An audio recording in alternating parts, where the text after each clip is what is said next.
Tijdens de nederlaag vorige week in Horst ontving Danny Pelzer zijn vijfde gele kaart. Hij zit vandaag in schorsing uit. Stefan Seibers vervangt hem door Danny Litjens. De volledige opstelling is Dirk van Enkevoort, Rick Egermeers, Stef van Dijk, Robert Willemsen, Jesse Peters, Danny Litjens, Stijn Brinkman, Jarno Peters, Joy Koenen en het aanvalsduo Touratsidis en Wievermans. Bekkerveld heeft een redelijk bekende trainer, namelijk Dick Cookie Voorn. In het verleden nog succesvol assistent van Bert van Marwijk. Hij komt met de volgende 11 namen: Rick Klein, Dimitri Orbons, Joep Opdenkamp, Dennis Petit, Floris Kolen, Wouter Peters, Erwin Hermans, Tijmen van Iersel, Ruben Hensen, Tommy Vlugge en Dempsey Dawson.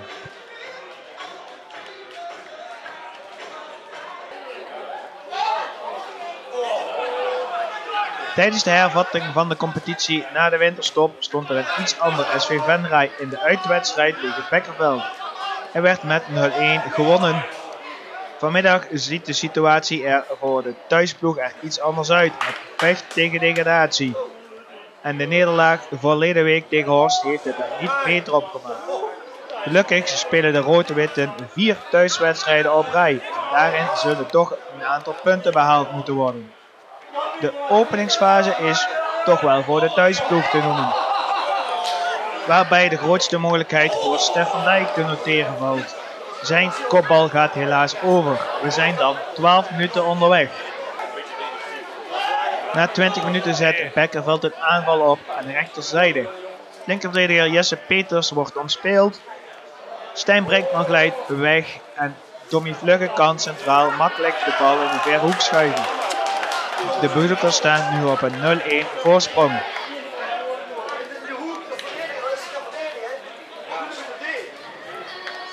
In de 31e minuut is de stand geworden 0-1. Doelpunt gemaakt door nummer 10, Tommy Vlugge.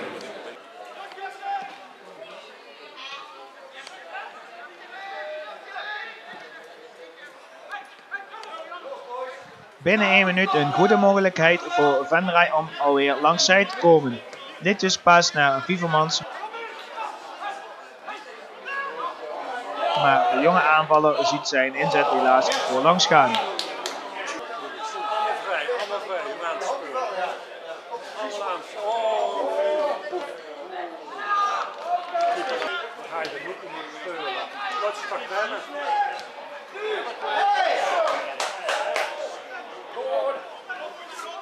Van Dijk.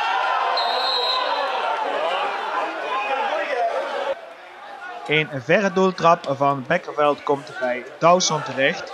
Dirk van Enkevoort is uitgekomen en vervolgens zijn Dawson en Willemsen in duel. Willemsen verwerkt de bal, gelukkig voor Venray, tot hoekschop. Deze hoekschop vervolgens. Stef van Dijk kopt weg. Dan is nummer 11 Van Iersel die de bal oppikt. Joy Koenen is net niet op tijd bij de bal om druk te zetten.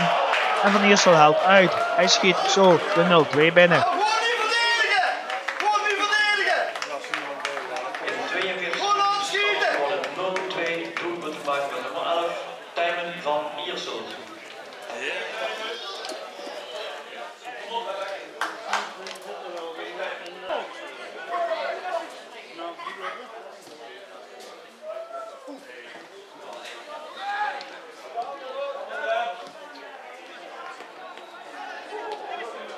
Nu ook niet goed halen. Bijna keeper!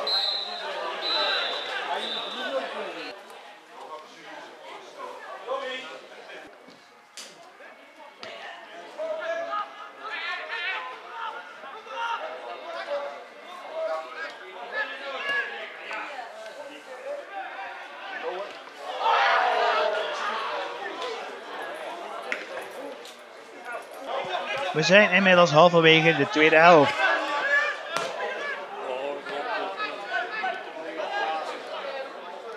Een actie van Wievermans.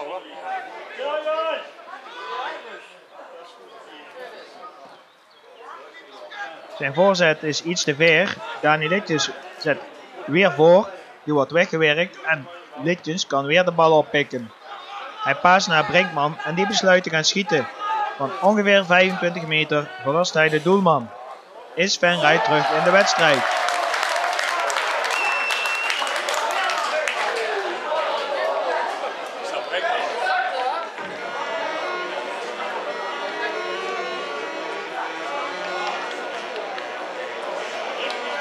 De thuisploeg gelooft er in ieder geval nog in. Had ik er mooi op staan, hè? Die 4.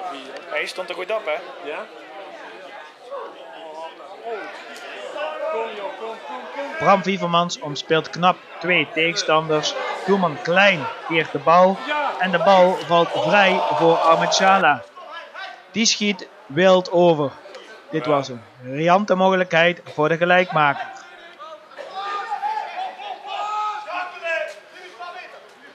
Toeratsides in duel met de nummer 6 van Bekkerveld.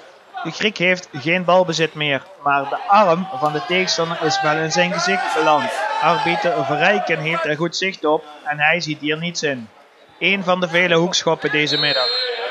Van Dijk en Orbons zijn met elkaar in de clinch. En de arbiter ziet hier nu iets strafbaars in. Hij kent Bekkerveld een strafschop toe. Dit tot gehele verbazing bij de Venray-verdediging. Topschutter Tommy Vlugge gaat achter de bal staan. Hij stuurt Dirk van Enkelvoort de verkeerde hoek in en schiet feilloos de 1-3 in het net. Tussenstand gewoon 1-3. Doelpunten maakt Tommy Vlugge.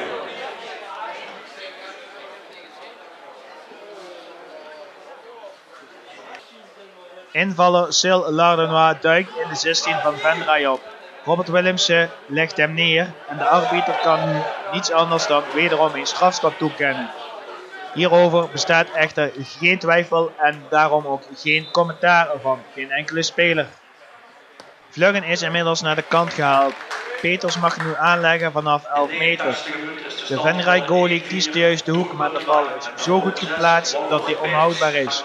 Wouter Peters brengt Bekkerveld op 1-4.